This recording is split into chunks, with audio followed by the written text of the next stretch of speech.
Now, one of the stories that is making the round, one of the biggest stories on the planet right now is coming from the United States. And it talks about the Trump impeachment. And global affairs analyst Collins Nawicki joins us now via Skype from Belgium to talk about this, just in addition to what we're doing here. Collins, good morning.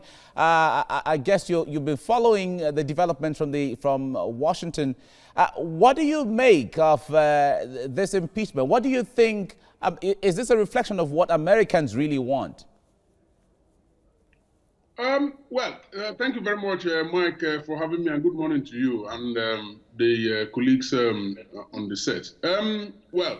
If we can go by the poll, the latest poll, I think it's fair to conclude that America is divided, along party line. So on the one hand, you have approximately half of Americans who feel that impeaching Donald Trump is the right way to go, whereas another half, approximately, is saying no, they need to pursue other routes.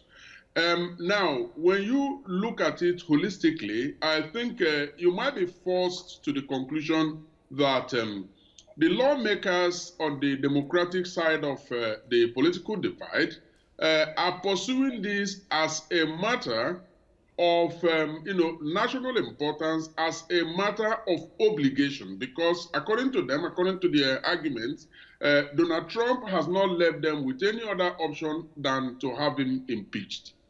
Now, on the Republican side, that is Donald Trump's side, they are not so much as contesting the grounds of the impeachment or justifying the actions of Mr. President. Rather, they are looking at it purely from a political angle by arguing that he is being impeached for reasons that are not high enough, that do not measure up to what the founding fathers, prescribed in their constitution for impeaching a president. So the arguments and the debates rage on. But one thing is clear: the gentleman has been impeached, the third in American history, and now he stays in office until the Senate, convicts him or acquits him. All right. As it stands right now, it looks almost unlikely for the Senate to impeach him since they have the Republican majority.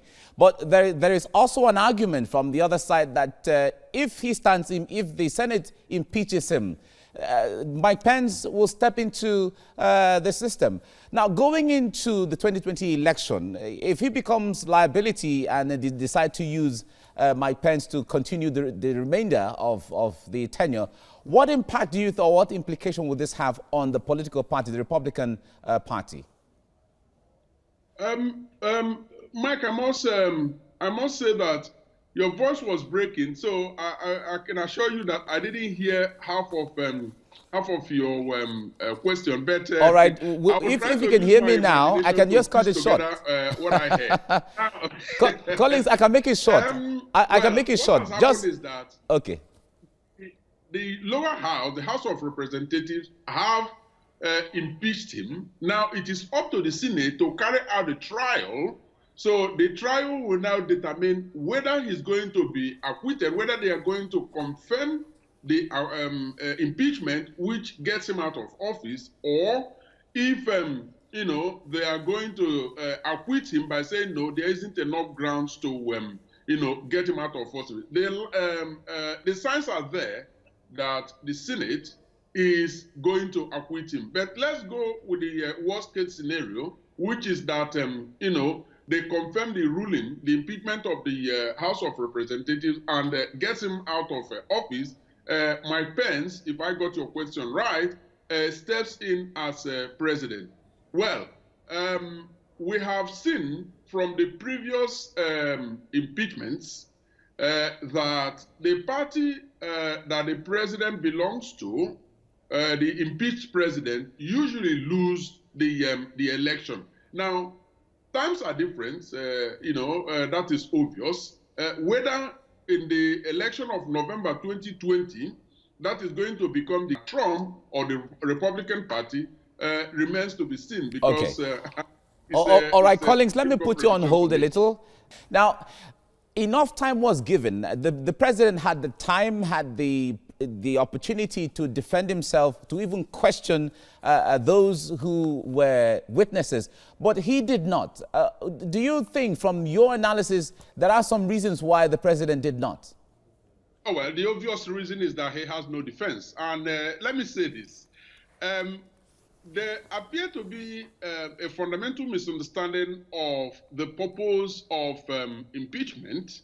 Now, you must be able to divorce the grounds for impeachment on the one hand and the good or the bad job that a president is doing. Those two things don't interfere. Okay. He might be an excellent president or the worst president in American history. That has absolutely nothing to do with when he becomes a bad guy, acts contrary to the American Constitution, and gives the House of Representatives a reason to even begin to deliberate on impeaching him. So those are two different things, and I do not want to go into whether he's doing a good thing, a good job, or whether he's doing a bad job. No, that's not the issue on the table here. So I think it's important to, to recognize that. Now, another issue that goes directly to the question you asked is in regards to actually obstruction of Congress, because that is the second article of impeachment. Of impeachment, exactly. Yes, he has been given all the opportunities in the world to defend himself and to allow members of the White House and other arms of government who are directly involved with this issue to come forward, even with a subpoena, to come forward and answer questions, but he has religiously blocked those individuals from coming to impeach. That is, from coming to testify. Those in themselves are grounds for the second, count of impeachment. And you begin to ask yourself, what has this man got to hide? So when the Democrats say that Mr. President hasn't given them any other option but to pursue impeachment, I believe that they come across as quite justified. So you don't see this as a witch hunt? Absolutely not. Okay. This is a constitutional requirement. And It's not. Oh boy. All right, I have a Republican in the so studio. Yeah. I have chosen a Republican here. However, at this time now, the biggest story is the impeachment of U.S. President Donald Trump by the House of Representatives. I have with me in the studio in-house analyst Obani Akinwale. Good morning. Thank you for joining us on TVC Breakfast. Also joining us via Skype from Belgium is Global Affairs Analyst Collins Nawicki. Good morning. It's good to have you join us, Mr. Nawicki, all the way from Belgium. Well, I'd like to begin with you, Collins Nawicki, with your observation now of the happenings in the U.S. at the moment. What do you think will happen in the Senate once the proceedings shifts to the Senate officially in January next year? Thank you very much, Kemi, for having me, and good morning to you and colleagues in the studio. Well, the impeachment obviously is playing out as a pure party political affair, which is unfortunate yet expected. Now, viewed from that prism, the likelihood that President Donald Trump, who had just been impeached by the House of Representatives, is not likely to be,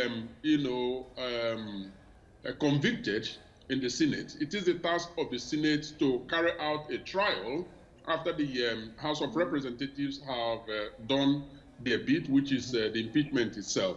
So, seen from the fact that the Republicans are in the majority, a comfortable majority for that matter, in the Senate, and that they are all looking at it from their party political interest rather than the national interest, Donald Trump doesn't look likely to be, found wanting or convicted and removed out of office. So it looks like America is stuck with Donald Trump as their president. As with all the drama that's already playing out now, do you reckon that it will eventually be up to the electorate in 2020 to truly give their verdict on whether indeed President Trump acted unconstitutionally? Going by historical trend, the three presidents before before Donald Trump who had been impeached, they have always lost election. I mean, their party have always lost election after the impeachment trial. Now, times are different. We have seen that unfold with the way and manner that Donald Trump has, carried on as president, coming in with, a totally different style, aggressive, really brash, and, damning the consequences of some of the unconventional way that he has done things. And then he has maintained support of his base. We also have to place that side by side the latest poll about how Americans stand on this impeachment. I think the country is divided in half. About half supports the impeachment, about half don't support the impeachment. Now, I believe that, yes, in the coming election in November 2020, the impeachment and the issues leading to it would be very, very central in the election, as well as other matters. So I think it's difficult to make a prediction as to what becomes his fate. Let's say he wasn't impeached, he remains in office and contests, for re-election. It's difficult to say if it's going to be, removed by, the voters voting him out or not. But the signs are there that, that might happen if we go by lessons of history.